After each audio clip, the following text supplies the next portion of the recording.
It is a never-ending epidemic, one that kills nearly 3,000 Texans every year. Systems are in place to monitor patients who are abusing opioids, but why isn't more being done to catch the bad doctors writing all those prescriptions? We put those questions to the highest level medical regulators in the state, and their answers might surprise you. Tanya Iser investigates. Okay, I want to show you my pride and joy is I made this picture album book. Family photos keep memories alive. Here's my mom with a beautiful smile. Her mother's name was Sheila Thomas. And that was taken a month before she died. So this book is very special to me. Sharon Miller insists her mom's 2014 suicide had everything to do with Dr. Randall Wade. He was her family doctor for more than 30 years. She's so beautiful, but she wasn't okay. She's been over-medicated by Wade a long time.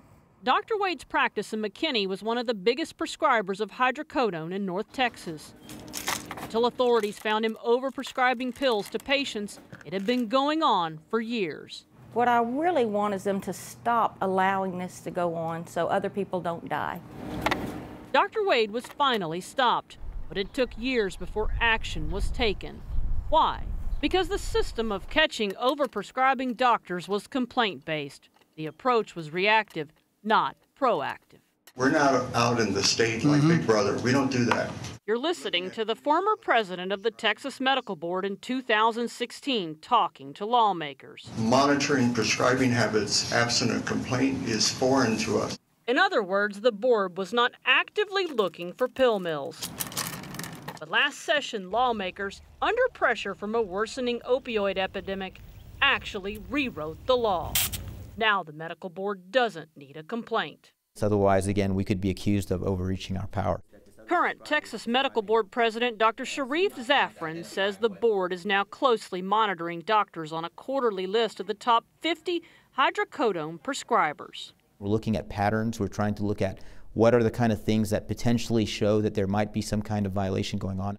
A violation like a pill mill, which is a clinic with a doctor prescribing pain medication without a real exam. News 8 found this one last year. Wait right there. How many pills you taking?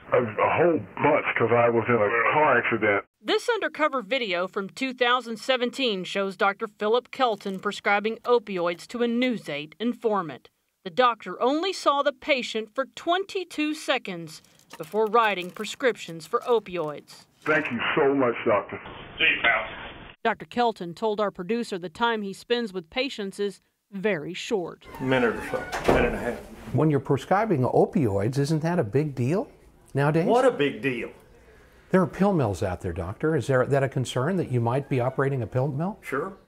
Dr. Kelton has since surrendered his medical license. He went from prescribing almost no opioids to writing 8,000 prescriptions for mostly hydrocodone and codeine in less than 1 year. Even with the new law and the practice of watching the top 50 prescribers of hydrocodone, would all of this have caught a doctor like Kelton? That answer is maybe. But could more be done? Does the system go ding, ding, ding, or is there something that would happen that would alert someone, hey, Houston, we have a problem? I don't think the system would do any kind of alert just because their prescribing has increased. State Pharmacy Board Executive Director Allison Benz says a jump in prescription writing may not be enough to put a doctor under scrutiny. All right, well, this is how you look up a patient in the system. Benz says her analysts still watch mainly for patients doctor shopping or visiting several doctors and pharmacies for drugs to get more than they need. One thing that we do run is our threshold report, and that is based on a patient that has had a minimum of 5 prescriptions from 5 prescribers filled at 5 pharmacies in the previous 30 days. It's going to identify the patient that's doctor shopping. And the doctors they're using. Not the doctor who suddenly has some massive change in their prescribing practices. Correct. So she did not doctor shop because she didn't need to. Sheila Thomas got all of her drugs from one doctor. Isosorb, Zolaprim, Metroprol. Her family still has records showing the massive amounts of drugs Dr. Wade kept prescribing for her. More amitriptyline, more hydrocodone, amlodipine. A lot of drugs here. Yeah, it's the heroin cocktail. She filled her last order just 14 days before she died. Sometimes I hear her voice, just in a sweet way, not just, I miss her. After years of addiction, her mom killed herself. She was 72 years old. Dr. Wade is now serving a 10-year sentence in federal prison. They took a suitcase of pills Wade had prescribed to her out of the house. The Texas Medical Board has created an 11-member team to investigate doctors thought to be overprescribing opioids.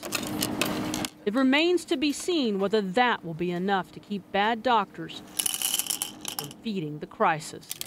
Tanya Iser, Channel 8 News. Opioids have ruined so many lives, and to try to tackle the crisis, the state has enacted some new laws. Starting next September, pharmacists and doctors will be required to check a patient's history before prescribing opioids.